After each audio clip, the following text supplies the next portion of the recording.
थी 20 तो जैसे कि आप लोगों को पता है कि दिल्ली में मैं जब गई थी 29 को कॉन्ग्रेचुलेशंस करने के लिए कि 33% आरक्षण पास हुआ था, तो उसके लिए और अपना खड़गे जी को कॉन्ग्रेचुलेशंस करने के लिए गई थी।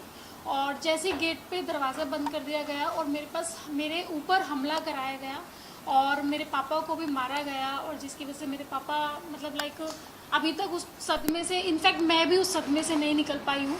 तो मैंने पहले भी मीडिया में बोला था कि मैं 2-3 दिन का वेट करूँगी, तो मैंने वेट किया। मुझे लगा था शायद अब पार्टी की तरफ से कुछ आएगा या अब मुझे कोई एक रिप्लाई तो आएगा, बट कुछ भी रिप्लाई नहीं आया गया है।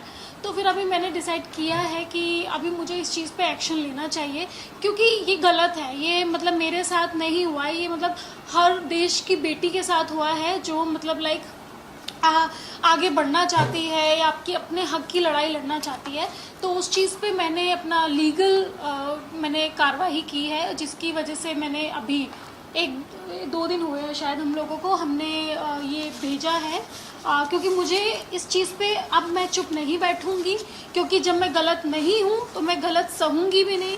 और जिसने ये किया है, और मैं चाहती हूँ, मैं इनफैक्ट प्रेजेंट गवर्नमेंट से भी चाहती हूँ और अपनी कांग्रेस पार्टी से भी चाहती हूँ कि उस व्यक्ति का पता लगाया जाए, क्योंकि मुझे वो व्यक्ति पता है। आप लोग अपनी चीज़ों से पता लगाए, और जिसकी वजह से मैंने प्राइम मिनिस्टर ऑफ इंडिया को भी भेजा है अपनी प्रोटेक्शन के लिए, और the home minister of India को भी भेजा हुआ है, और the minister of information and broadcasting को भी भेजा गया है, and national commission of schedule caste को भी भेजा है। ये सब लोगों को मैंने भेजा है, क्योंकि मुझे ऐसा लगता है कि जब इन लोगों ने ऑन रोड मेरे पे हमला कराया गया है, तो अगर मैं FIR करवाने के लिए जाती हूँ तो पता नहीं ये लोग मेरे पे क्या करा दें। तो मैं सरकार से यही दरख्वास्त करती हूँ, महाराष्ट्र गवर्नमेंट से और दिल्ली गवर्नमेंट से और यहाँ तक कि प्रेजेंट गवर्नमेंट से, कि मुझे सिक्योरिटी प्रोवाइड की जाए, जिससे कि मैं सही से अपनी FIR दर्ज करा दूँ, जिसकी वजह से उन लोगों को सज़ा मिले जिन्होंने मेरे साथ ये हमला करवाया है। इनफैक्ट मुझे एक बात समझ में नहीं आती कि ये सब चीज़ें कराने के बाद उल्टा ही मुझे पार्टी से निकाल दिया गया है, और वो भी जो लेटर आप लोगों ने देखा होगा सोशल मीडिया पे। मैं बताना चाहती हूँ सबको कि वो एक फेक लेटर है, वो झूठ लेटर है, जिस पे जो साइन आ रहा है श्याम किशोर शुक्ला जी, वो एक्स MLA है और इसके अनुशासन समिति के सदस्य हैं। तो पहला रूल तो ये होता है कि कोई एक्स MLA किसी एक्स MLA कैंडिडेट को निष्कासित नहीं कर सकता, उसको हक नहीं होता है। मुझे अगर कोई निष्कासित करेगा, वो करेगा प्रेसिडेंट, स्टेट प्रेसिडेंट, तो उनको कोई हक नहीं बनता है। और दूसरी चीज़, उन लोगों ने क्या किया कि एक लेटर पे बैक डेट की बैक डेट की एंट्री डाल के मुझे निलंबित कर दिया गया है। तो ये भी उन लोगों ने पूरे देश में ये झूठा खेल जो लोग खेल रहे हैं, उस चीज़ को भी मैं सामने लेके आऊँगी कि आपको कोई हक नहीं बनता कि आप बैक डेट की, क्योंकि ना मुझे कोई रिसीविंग हुई है, ना मुझे मेल पे आया है, ना मुझे व्हाट्सएप पे आया है, मुझे कुछ भी नहीं आया है। तो आगे का ये वकील है और यही सारा चीज़ें उनसे सवाल करेंगे।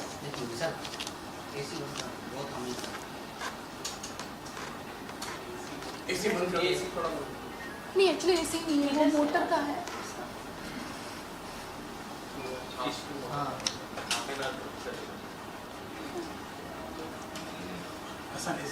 अभी आ रहा है, कम हो गया। रोलिंग है।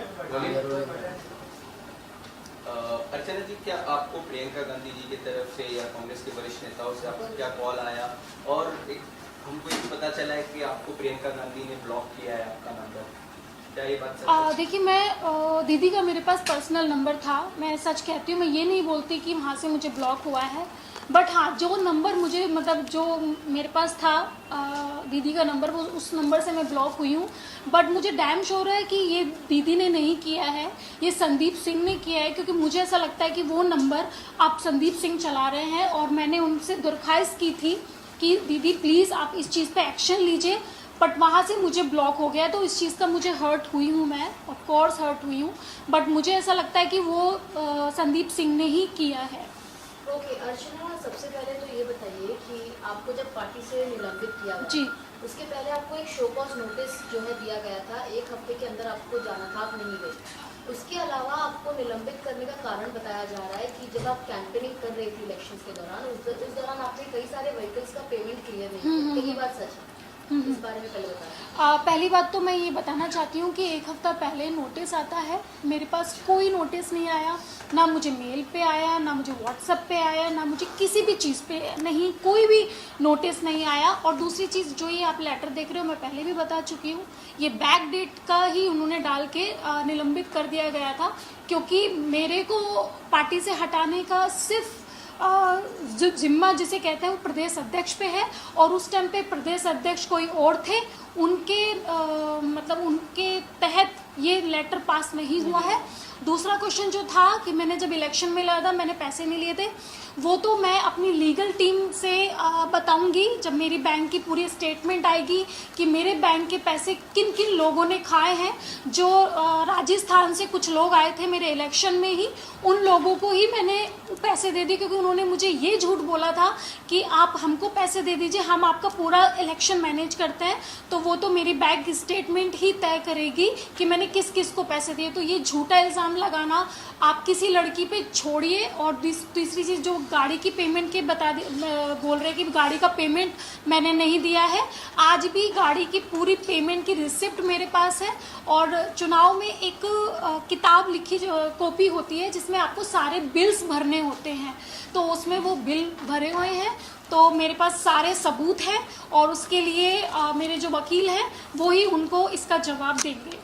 सोहेल जी, लीगल टर्म्स पे जो आपने अभी शिकायत की है पीएम नरेंद्र मोदी जी से लेकर के महाराष्ट्र के सीएम तक और पुलिस कमिश्नर को, तो क्या लीगल टर्म्स में आपने सेक्शन के तहत आप करने वाले वादे की?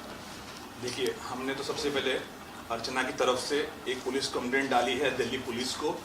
यह जो अर्चना ने आपको अभी दिखाया है पुलिस कंप्लेंट, जिसमें जो इंसिडेंट हुआ था इनके साथ 29/9 का जो इंसिडेंट था, हमने पूरा नरेट किया है।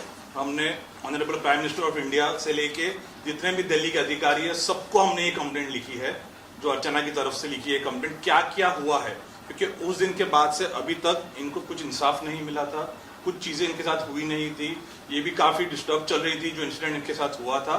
तो उसके बाद जब ये हमारे पास आई और उन्होंने हमको बताया कि ये सब चीज़ें हुई है, तो हमने एज इट इज़ जो स्टोरी थी इनकी पूरी स्टोरी नरेट करके हमने यूनियन ऑफ इंडिया के जितने भी है, पुलिस कमिश्नर ऑफ दिल्ली से लेके प्राइम मिनिस्टर ऑफ इंडिया से लेके सबको हमने ये एक कंप्लेंट लिखा है और जो उन्होंने डिस्पैच किया है। क्योंकि ये इंसिडेंट दिल्ली में हुआ था, तो इसीलिए हमने ये पूरा दिल्ली पुलिस को लिखा हुआ है।